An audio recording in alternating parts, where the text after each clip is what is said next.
ایک نقاب پوش نے پلٹ کر گیٹ بند کر دیا اور پھر وہ چاروں اسے کلاشنکوف کی زرد پر لیے گھر کی طرف پڑے۔ اماں گھر کے دروازے پر کھڑی تھیں۔ انہوں نے صورتحال گمگیر دیکھی تو لپک کر آگے بڑھی اور التجا آمیز لہجے میں بولی، اے بھیا میرے سائل عمر کو کچھ مت کہنا۔ اگر مارنے آئے ہو تو مجھے مار دینا، اور ڈاکے کی غرض سے آئے ہو تو گھر کی جو چیز لے جانا چاہتے ہو وہ لے جاؤ، تمہیں کوئی نہیں روکے گا۔ بڑھیا بڑی عقل مند معلوم ہوتی ہے، انہی سے ایک نقاب پوش ایسا۔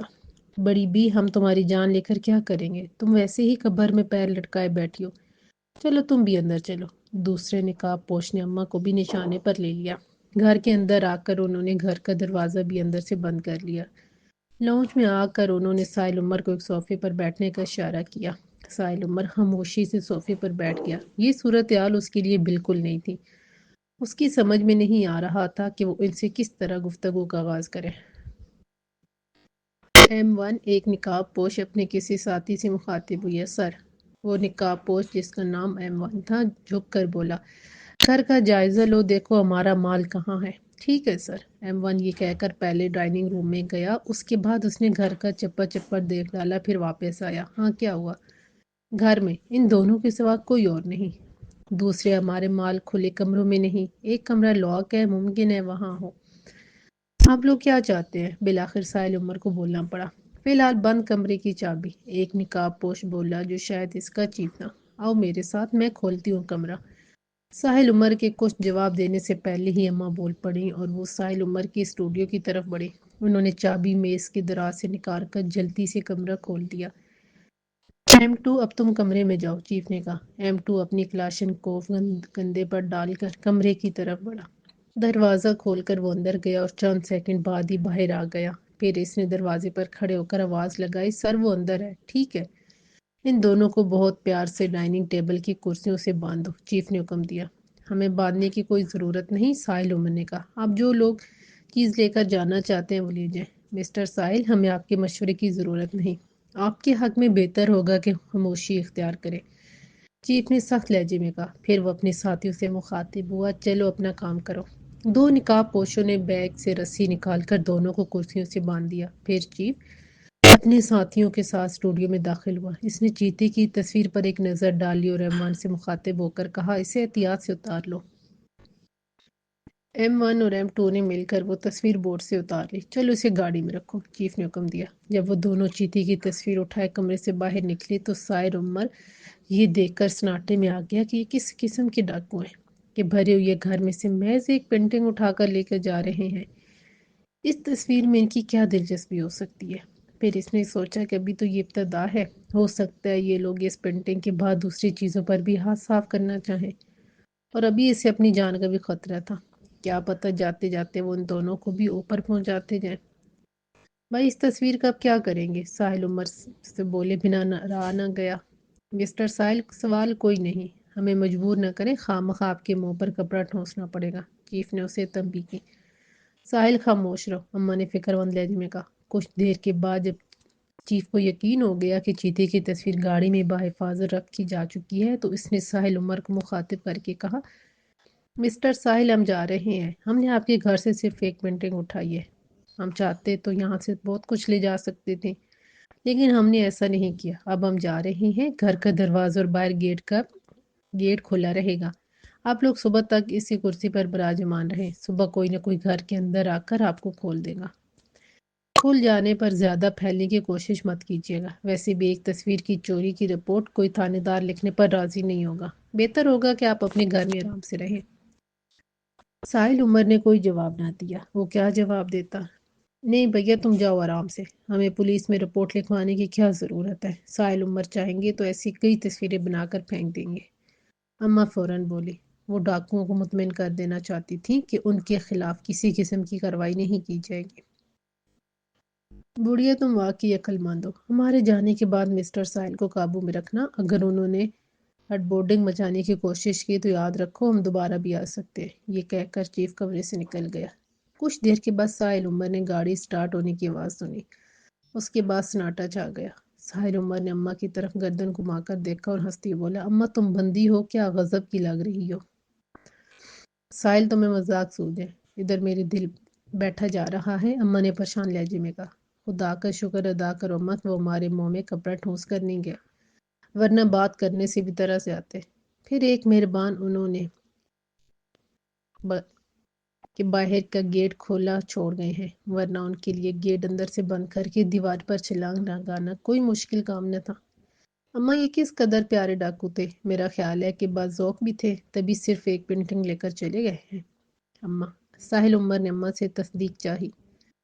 ساحل آخر تم اس قدر کیوں بول رہے ہو؟ اماں اس صدمے سے ابھی سنبھل نہ پائی تھی، وہ خاموش رہ کر اپنے حواس بحال کرنا چاہتی تھی۔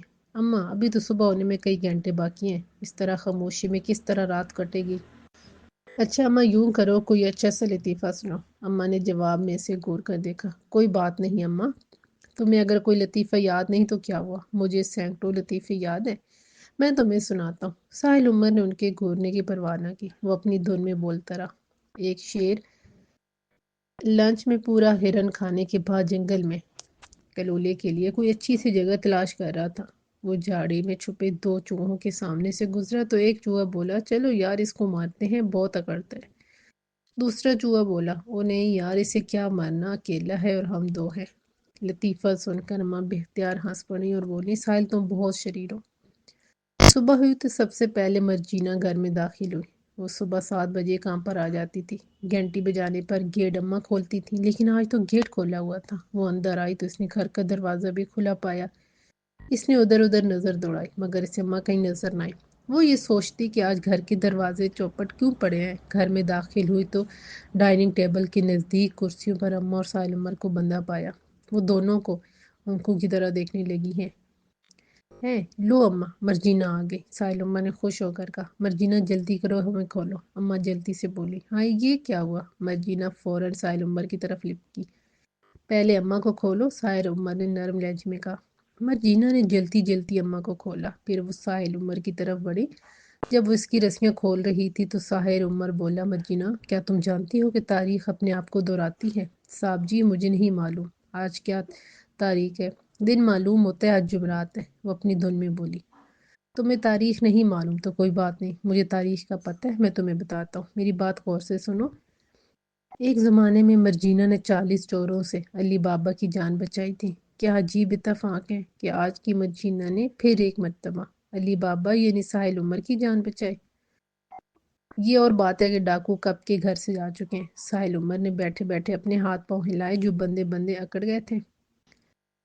ڈاکو صاحب جی کیا یہاں ڈاکو آئے تھے؟ مرجینا کی آنکھیں پھٹ گئیں۔ ہاں آئے تھے، اور وہ تمہارا پوچھ رہے تھے، کہہ رہے تھے کہ مرجینا کہاں ہے، ہم نے اسے اپنے آباء و اجداد کا بدلہ لینا ہے، ساحل عمر نے ہنس کر کہا۔ صاحب جی آپ کیا کہہ رہے ہیں، میری کچھ سمجھ میں نہیں آ رہا۔ مرجینا تم جھاڑو پکڑو اور شروع ہو جاؤ، تم ساحل کی باتوں میں کہاں آئی ہو؟ اماں جی ادھر چلے نا، مرجینا انہیں کمرے کی طرف اشارہ کرتی ہوئی بولی۔ مجھے بتائیں نا کہ آپ لوگوں کو کس نے باندھا ہے؟ ہاں چلو میں تمہیں بتاتی ہوں۔ اماں اپنا جسم سہلاتی اس کے ساتھ بولی، اور وہ اس کی کرسی پر بیٹھا انہیں جاتا ہوا دیکھتا مسکراتا رہا۔ ناشتہ کرنے کے بعد اس نے اپنے دونوں دوستوں کو فون کیا، انہیں اس انوکھی ڈکیتی کی خبر سنائی۔ مسعود آفاقی نے کہا کہ اخبار میں خبر لگواؤ، ناصر مرزا نے کہا کہ پولیس میں رپورٹ درج کرواؤ۔ ساحل عمر ان دونوں باتوں کے حق میں نہ تھا، اس کا خیال تھا کہ جو ہونا تھا وہ ہو چکا، سانپ نکل چکا ہے، اب اس کی لکیر پیٹنے سے کیا فائدہ۔ لیکن اس کے دوستوں کے آگے ایک نہ چلی، وہ دونوں اس کے گھر آ گئے۔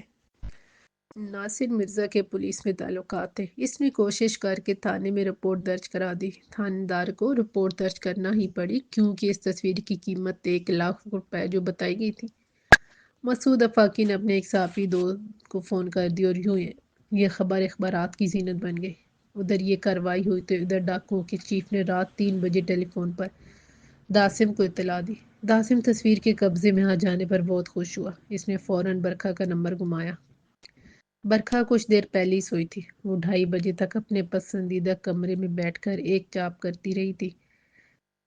جب سے فارغ ہو کر وہ نہائی اور پھر اپنے بیڈ روم میں آ گئی، پھر وہ جلدی سو گئی۔ اسے امید نہیں تھی کہ داسم رات ہی کو اسے فون کرے گا۔ ٹیلی فون سائڈ ٹیبل پر رکھا تھا، اس کی بیل ہو رہی تھی اور برکھا گہری نیند میں ہونے کی وجہ سے اسے سن نہیں پا رہی تھی۔ 5ویں بیل پر اچانک اس کی آنکھ کھل گئی، ٹیلی فون کی گھنٹی کی آواز سن کر اس پر جھنجھلاہٹ طاری ہو گئی۔ اس وقت کس منوس کا ٹیلی فون آ گیا؟ اس نے غصے سے ریسیور اٹھا کر جلائے ہوئی انداز میں کہا، کون؟ برکت جی، میں ہوں داسم۔ داسم نے اس کی جلاہٹ کو محسوس کر لیا تھا، وہ فوراً بولا، اس وقت ٹیلی فون کرنے کی معافی چاہتا ہوں۔ اچھا تم ہو برکت؟ داسم کی آواز پہچان کر نرم لہجے میں بولی، ہاں بولو، کیسے فون کیا؟ برکت جی، آپ کا کام ہو گیا ہے، اس نے خوشخبری سنائی۔ سچ؟ برکت خوشی سے اچھل پڑی۔ ہاں برکت جی، بالکل سچ۔ کہاں ہے وہ؟ برکت نے بتابی سے پوچھا۔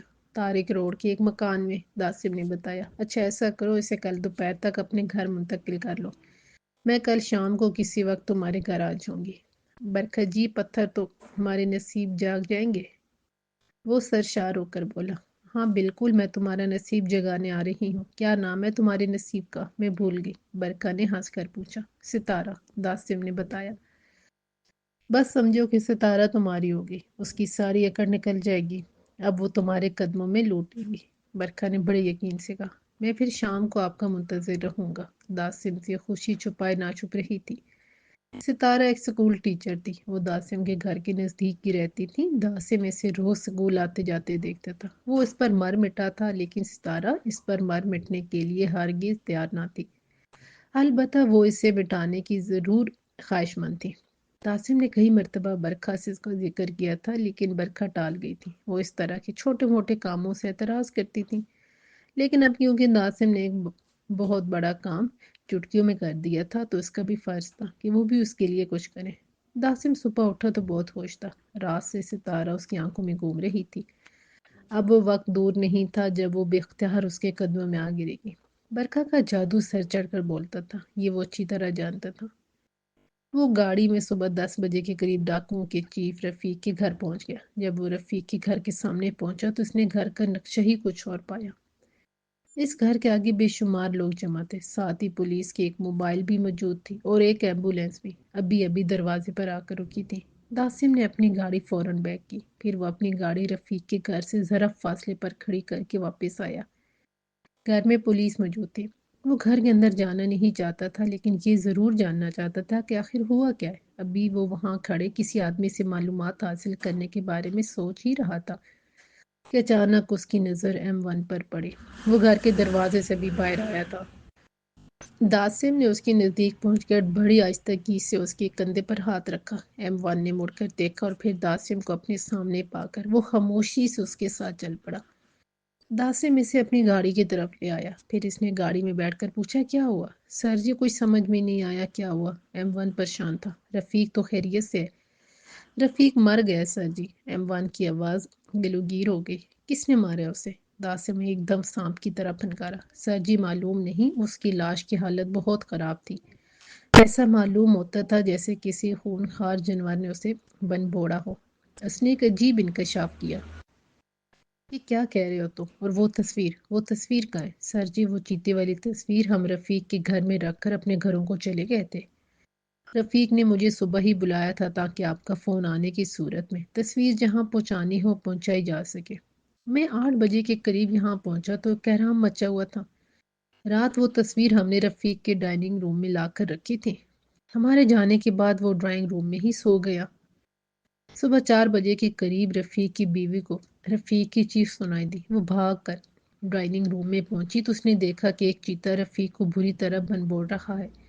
وہ اس منظر کو دیکھ کر اپنے حواس گم کر بیٹھی۔ گھر کے ایک کمرے میں رفیق کا بھائی ساجد بھی سویا ہوا تھا۔ وہ رفیق کی چیخ اور بعد میں اپنی بھابھی کی گھٹی گھٹی سی آواز سن کر ڈرائنگ روم میں آیا تو اس نے اپنے بھابھی کو بے ہوش اور اپنے بھائی کی لاش کو ادھرا ہوا پایا۔ اس وقت کمرے میں کوئی اور نہ تھا۔ رفیق کی بیوی کو جب ہوش آیا تو اس نے چیتے والی بات بتائی، لیکن اس بات پر کسی کو یقین نہ آیا۔ اتنے میں کسی نے پولیس کو اطلاع دے دی۔ پولیس نے پہنچتے ہی رفیق کی لاش کو اسپتال پہنچانے کا انتظام کیا اور وہ تصویر اپنی تحویل میں لے لی۔ ایمبولینس آ چکی ہے، اس کی لاش پوسٹ مارٹم کے لیے لے جائی جانے والی ہے۔ M1 نے پورا واقعہ تفصیل سے بتا دیا۔ یہ تو بہت برا ہوا۔ داسم کا چہرہ اتر گیا۔ میں تو وہ تصویر لینے یہاں آیا تھا۔ اس تصویر پر تو پولیس نے قبضہ کر لیا ہے۔ اس کی دھڑا دھڑ تصویریں بن رہی ہیں۔ میرا خیال ہے کہ شام کے اخباروں میں یہ خبر چھپ جائے گی۔ اب ہمیں کچھ انتظار کرنا ہوگا۔ اس وقت تک انتظار کرنا ہوگا جب تک یہ تصویر واپس آرٹسٹ کے گھر نہ پہنچے۔ سر جی تصویر وہاں پہنچ جانے دیجیے، وہاں سے دوبارہ نکالنا میری ذمہ داری، آپ فکر مند نہ ہو۔ M1 نے داسم کا حوصلہ بڑھایا۔ یہ بات داسم کی سمجھ میں آ گئی۔ وہ گہرا اور ٹھنڈا سانس لے کر بولا، تم ٹھیک کہتے ہو، واقعی چند دن انتظار کرنا ہوگا۔ چند دن تو بہت بڑی بات تھی برکا کے لیے۔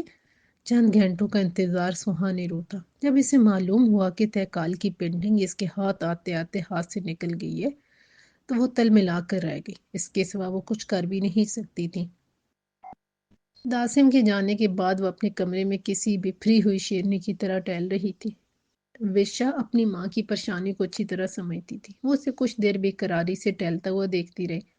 بالآخر اسے بولے بنا رہا نہ گیا، ممی آخر آپ بھوک کی شیرنی کی طرح کب تک ٹہلیں گی؟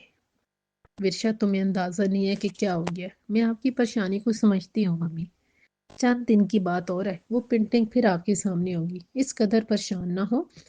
ورشا نے تسلی دی۔ پریشان کیسے نہ ہو ورشا، بنا بنایا کام بگڑ گیا۔ کیا کام بگڑ گیا ممی؟ تو نہیں جانتی کہ تہکال کا خاتمہ کس قدر ضروری ہے۔ ہاں ممی آپ ٹھیک کہتی ہیں، جب یہ خبر اخبار میں آئے گی تو اس بات پر کوئی یقین نہیں کرے گا کہ رفیق کو کسی تصویر کے چیتے نے بن بوڑ ڈالا ہوگا، لیکن ممی میں اس بات پر پورا یقین کرتی ہوں کیونکہ میں نے خود اسے تصویر سے باہر نکلتے ہوئے دیکھا ہے۔ وہ مجھے دیکھتے ہی جپٹا تھا۔ ممی وہ بہت خطرناک چیز ہے، آپ اس پر کیسے قابو پائیں گے؟ میرا تو خیال ہے ممی کہ آپ اس کا خیال دل سے نکال دیں۔ ورشا نے اپنی ماں کو سمجھانے کی کوشش کی۔ نہیں ورشا، اب وہ میرے ہاتھ سے نہیں بچ سکے گا، اس نے ہمارا ایک آدمی مار دیا ہے، اب میں اسے مار کر ہی دم لوں گی، ویسے بھی اب اسے مارے بغیر چارہ نہیں۔ ساحل عمر تک پہنچنے کے لیے اس کا خاتمہ ضروری ہے، جب تک وہ نہیں مرے گا میں اپنے مشن میں کامیاب نہیں ہو سکوں گی۔ میں مانا کو کس طرح پاؤں گی؟ مانا کو حاصل کرنا میری زندگی کا مشن ہے۔ برکا کے دل میں آگ بھڑک رہی تھی۔ مانا کیا ہے؟ ورشا نے پوچھا۔ مانا مستقل زندگی کا پرمٹ ہے، برکھا نے اسے جدید لفظوں میں بتایا، گویا آپ کی زندگی آپ کے ہاتھ میں ہوگی۔ ورشا نے جیسے تصدیق چاہی۔ نہ صرف زندگی ہاتھ میں ہوگی بلکہ بہت کچھ اپنے اختیار میں آ جائے گا۔ برکھا خواب دیکھ رہی تھی، اور یہ زندگی، یہ اختیار آپ کو ساحل عمر کی وجہ سے حاصل ہوگا؟ ورشا نے سوال کیا۔ ہاں ورشا، ساحل عمر وہ سیڑھی ہے جس کے ذریعے میں مانا تک پہنچوں گی۔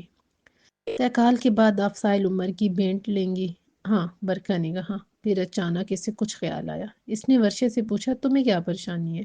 مجھے؟ نہیں ممی، مجھے کیا پریشانی ہوگی؟ ورشا نے کھوئے ہوئے لہجے میں کہا۔ برکھا آخر ورشا کی ماں تھی، اس نے اپنی بیٹی کے لہجے میں کوئی خاص بات محسوس کی۔ اپنا شک رفع کرنے کے لیے اس نے براہ راست سوال کیا، ورشا کہیں تو سچ مچ تو سے محبت نہیں کرنے لگی؟ ارے نہیں ممی، ورشا نے فوراً تردید کی۔ تردید کرنے کے بعد اسے یوں محسوس ہوا جیسے اس نے جھوٹ بولا ہو اپنے آپ سے، اپنی ممی سے۔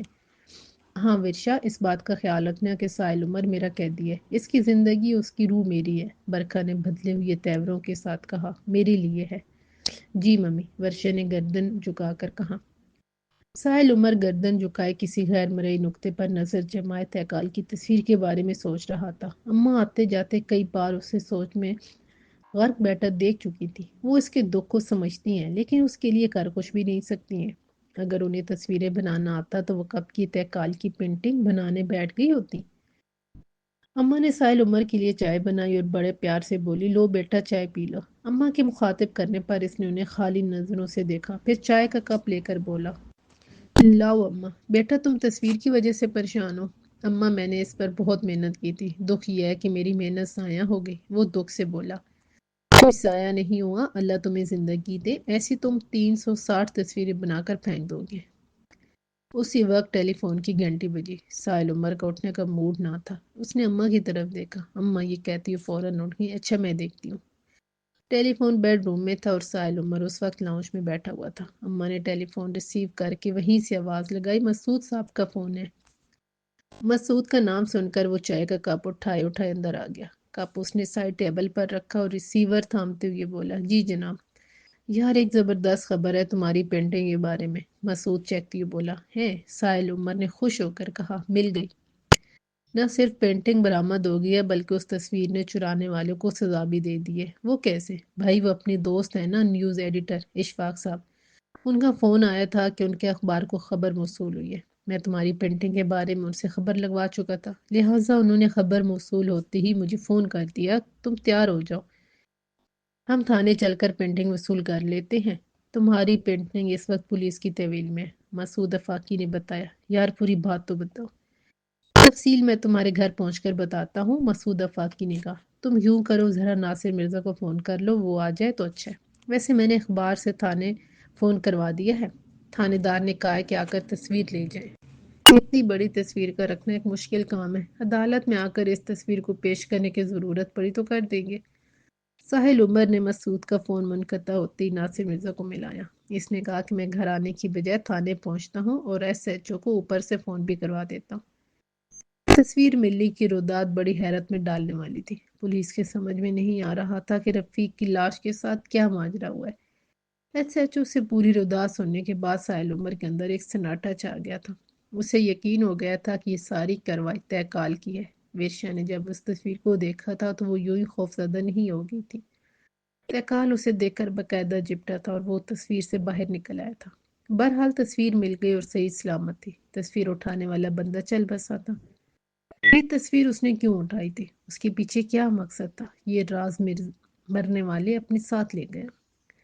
جب وہ لوگ تیکال کی پینٹنگ لے جانے لگے تو ناصر مرزا نے ایک تجویز پیش کی۔ ساحل، کیا یہ تصویر تم اپنے گھر لے جاؤ گے؟ تو اور کیا؟ اس نے غیر یقینی انداز میں ناصر مرزا کو دیکھا۔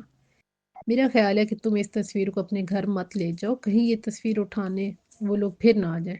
ہاں یا ناصر ٹھیک کہہ رہے ہیں، مسعود نے اس تجویز کی تائید کی۔ ابھی یہ تصویر خطرے میں ہے، پھر کیا کرنا چاہیے؟ ساحل عمر نے سوال کیا۔ اسے میں اپنے گھر لے جاتا ہوں، ناصر مرزا نے کہا۔ اس تصویر کو دیکھ کر میرے دماغ میں لال بتی سی جلی ہے، ہو سکتا ہے یہ میرا وہم ہو، بہرحال تصدیق بھی ہو جائے گی اور اس کی حفاظت بھی۔ اور بھائی ساحل، تم سے میں دست بستہ عرض کروں گا، اللہ کے واسطے اب یہ تصویریں بنانا چھوڑ دو، ورنہ تم کسی دن خود چل بسو گے۔ مسعود افاقی نے اس کے آگے ہاتھ جوڑے۔ نہیں ساحل، ایسا کیوں نہیں کرتے؟ اس مرتبہ ہاتھی پر طب آزمائی کرو، ناصر مرزا کیا۔ مرزا صاحب، اگر ہاتھی باہر نکل کر آ گیا تو اسے پا لے گا کون؟ مسعود بولا۔ کسی سرکس والے کو فروخت کر دیں گے، ناصر مرزا نے عسکر کہا۔ اچھا مرزا صاحب، پہلے تو اس چیتوں کو سنبھالیں، اس کے لیے کوئی چڑیا گھر دیکھیں۔ مسعود نے تصویر کی طرف دیکھ کر کہا۔ یہ ایک عجیب و غریب واقعہ تھا۔ شام کے اخبارات کئی دن تک چیختے رہے۔ شام کے اخباروں کے لیے یہ ایک بہترین موضوع تھا۔ طرح طرح کی کہانیاں چھاپی جاتی رہیں، کیا سرائیاں کی جاتی رہیں۔ ساحل عمر کے گھر فون کالز کا تانا بن گیا۔ اس کی تصویریں چھپتی رہیں، بیان اور انٹرویو لیے گئے۔ پوسٹ مارٹم کی رپورٹ نے مزید سنسنی پھیلا دی۔ ڈاکٹروں کی رائے میں یہ کسی انسان کا کام نہ تھا اور یہ بات کوئی ماننے کے لیے تیار نہ تھا کہ یہ کام تصویر کے چیتے نے انجام دیا ہے۔ رفیق کو کس نے مارا، یہ بات تو خیر معمہ رہی، لیکن کوئی یہ بھی نہ جان سکا کہ اس پینٹنگ کو ساحل عمر کے گھر سے کن لوگوں نے اٹھایا اور اس تصویر کو چرانے کا مقصد کیا تھا۔ 2-4 دن یہ معاملہ چلا، پھر سب ٹھنڈے ہو کر بیٹھ گئے، اخبار والے بھی اور پولیس والے بھی۔ وہ پینٹنگ اب ناصر مرزا کے گھر میں تھی اور وہ وہاں گل کھلا رہی تھی۔ ناصر مرزا نے اس پینٹنگ کو اپنے کمرے میں بڑی بڑی میز پر رکھ دیا تھا۔ یہ پینٹنگ اسے پسند آ گئی تھی۔ اس کا خیال تھا کہ اگر بازگر اسے تصویر کو لینے نہ آیا تو وہ اسے ساحل عمر سے مانگ لے گا اور اسے فریم کرا کر اپنے بیڈ روم میں لگوائے گا۔ یہ کمرہ اسٹڈی روم تھا۔ کبھی کبھی وہ اس کمرے میں سو بھی جاتا تھا۔ اس رات بھی یہی ہوا کہ وہ پڑھتے پڑھتے وہیں قالین پر سو گیا۔ رات کو کسی وقت اس کی آنکھ کھلی تو اس نے اپنا ہاتھ نرم بالوں پر رکھا محسوس کیا۔ یہ کیسا احساس تھا جس نے ناصر مرزا کی آواز کو فوراً چوکنا کر دیا۔ وہ تیزی سے اٹھا، اس نے لائٹ آن کی اور پھر قالین پر اس جگہ نظر ڈالی جہاں وہ سو رہا تھا، لیکن وہاں کوئی چیز نہ تھی۔ پھر اس نے تصویر کو دیکھا۔ تصویر میں چیتا اپنی جگہ جوں کا توں موجود تھا۔ ناصر مرزا کچھ سوچتا ہوا اس کمرے سے نکل آیا۔ اس نے دروازے کو باہر سے لاک کر دیا اور اپنے بیڈ روم میں آ کر سو گیا۔ اسٹڈی روم اور بیڈ روم کا باتھ روم ایک ہی تھا، البتہ دروازے دو تھے جو دونوں کمروں میں کھلتے تھے۔ صبح کے نزدیک ناصر مرزا کی ایک مرتبہ پھر آنکھ کھلی۔ وہ اٹھ کر باتھ روم گیا۔ باتھ روم میں اس نے کچھ گڑبڑ کی آواز سنی۔ ایسا محسوس ہو رہا تھا جیسے کوئی جانور کمرے میں ٹہل رہا ہو۔ یہ احساس جسم میں سنسنی پھیلانے والا تھا۔ ناصر مرزا نے چاہا کہ باتھ روم کا دروازہ کھول کر اندر کمرے میں جھانک لے، لیکن اس کا حوصلہ جواب دے گیا۔ اس نے سوچا جو ہوگا صبح دیکھا جائے گا، اب کمرے میں جانا کسی خطرے کا موجب بھی ہو سکتا تھا۔ صبح اٹھ کر اس نے آہستہ سے باتھ روم کا دروازہ کھولا اور اس میں تھوڑی درد پیدا کر کے اندر جھانک کر دیکھا۔ سامنے ہی میز تھی، تصویر کا کچھ حصہ نظر آ رہا تھا، چیتا وہاں موجود تھا۔ تب ناصر مرزا نے باتھ روم کا دروازہ کھول دیا اور اسٹڈی روم میں داخل ہوا۔ اسٹڈی روم کی تمام چیزیں الٹی پلٹی پڑی تھیں، کوئی ڈیکوریشن پیس اپنی جگہ موجود نہ تھا، سب اوندے سیدھے پڑے تھے۔ لگتا تھا کہ کمرے میں کسی نے خوب اتل پتل مچائی ہے۔ ساحل عمر کا خیال تھا کہ تہکال کی پینٹنگ کی اخبارات کے ذریعے اس قدر شہرت ہو گئی ہے کہ بازغر کو اس سے رابطہ کر لینا چاہیے۔ اسے بازغر کے ٹیلی فون کا شدت سے انتظار تھا، لیکن وہ کچھ اس طرح گیا تھا کہ اس کا کوئی پتہ نشان نہیں مل رہا تھا۔ انتظار کے باوجود بازغر کا ٹیلی فون نہ آیا، البتہ ناصر مرزا کا آ گیا۔ او بھائی، مجھے کس مصیبت میں پھنسا دیا؟ ساحل عمر کے ریسیور اٹھاتی ناصر مرزا بولا۔ کیا ہوا؟ خیریت تو ہے؟